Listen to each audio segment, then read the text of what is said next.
Aujourd'hui dans le Bitcoin, on est toujours dans ce Ascending Channel. Alors pour ceux qui disent ouais CryptoSauce t'abuses avec ton accent, les anglophones parlent pas comme ça. I've been telling my audience about this channel. Également la divergence book qui fait son effet pour ceux qui traitent avec les Fibo. Hop, on prend le top, le bottom. On teste pour l'instant ici le 0,3 et 2, on l'a testé d'une tige et bim, pour l'instant on se fait rejeter avec une jolie tige rouge. Là on essaie de retester, mais comme d'hab ici c'est la première TP, deuxième TP 0,5.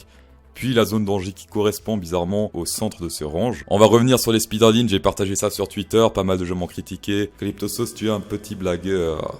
Pour l'instant la blague se passe plutôt bien puisqu'ici bim, on a pété, on reteste le bottom.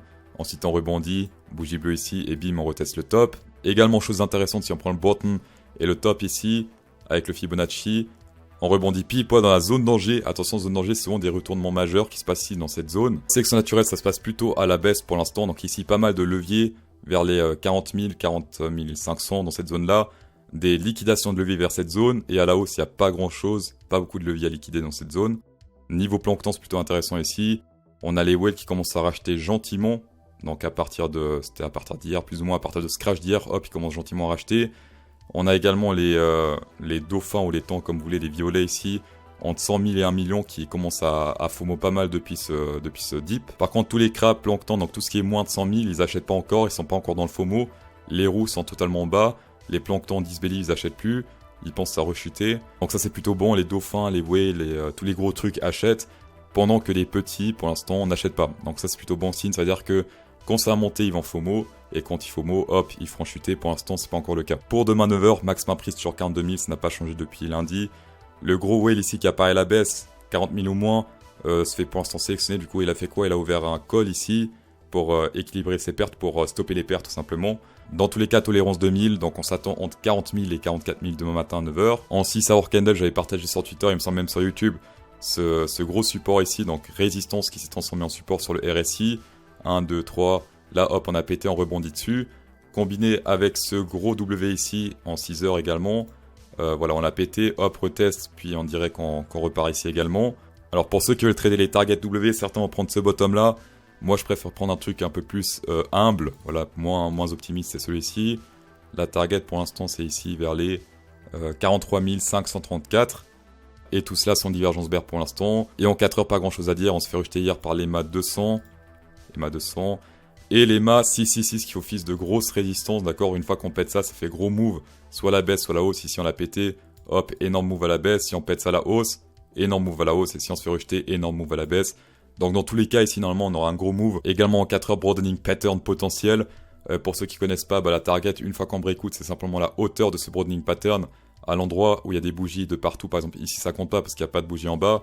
Ici ça compte parce qu'il y en a en bas et en haut, donc c'est théoriquement ici. Hop. On prend le top, le bottom et on le met sur le breakout. Imaginons que ça breakout ici. Voilà, breakout. Et la target serait 45 702. Pour l'instant, c'est pas encore le cas. Hier, au vendredi Twitter, j'avais partagé des graphes de CDD spot contre les CDD futurs. J'ai dit attention, les spots vendent ici. Donc c'était pas très bon signe pendant que les futurs achetaient.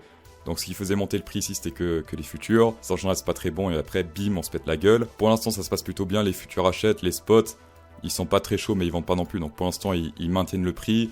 Les futurs font monter un peu le prix, donc ça c'est plutôt bon. Ce qui est pas bon c'est quand le spot descend et que le prix monte, ça c'est pas bon, mais pour l'instant il reste plutôt neutral ici, pareil pour les futurs et le prix monte, donc ça c'est plutôt bon. Ce qui est bon également c'est quand le prix monte et que l'option intérêt monte, ça c'est également bon, donc ça c'est plutôt bullish. Sinon ici on est en point neutral, donc pas suracheté, pas survendu, ça c'est également bon. Et ici le long short il commence enfin on dirait à se resserrer ici, d'accord.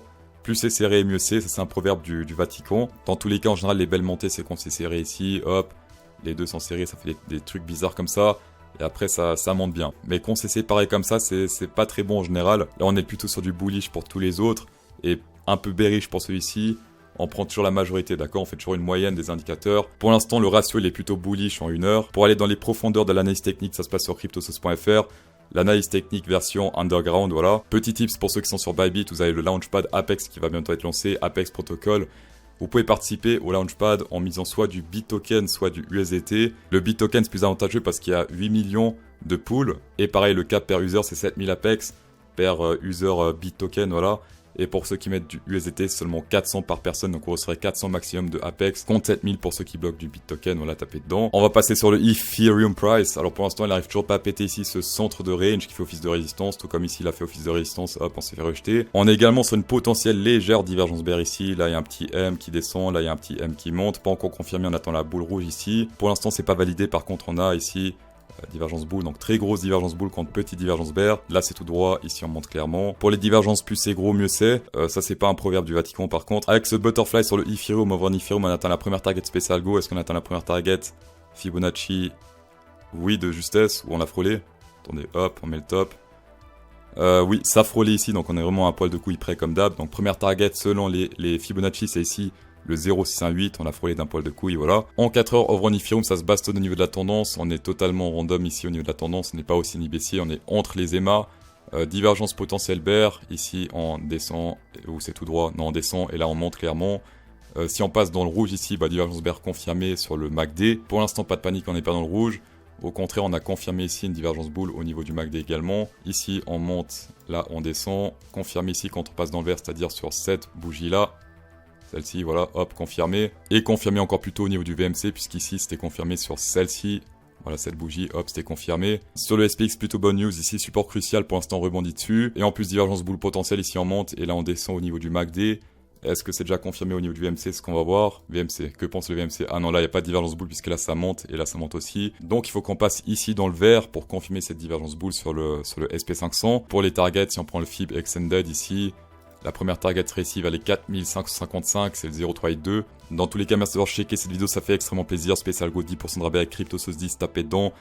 Insérez un pouce bleu dans cette vidéo pour incrémenter encore plus le plaisir de moi. Et bonne soirée. Et abonnez-vous à mon YouTube channel.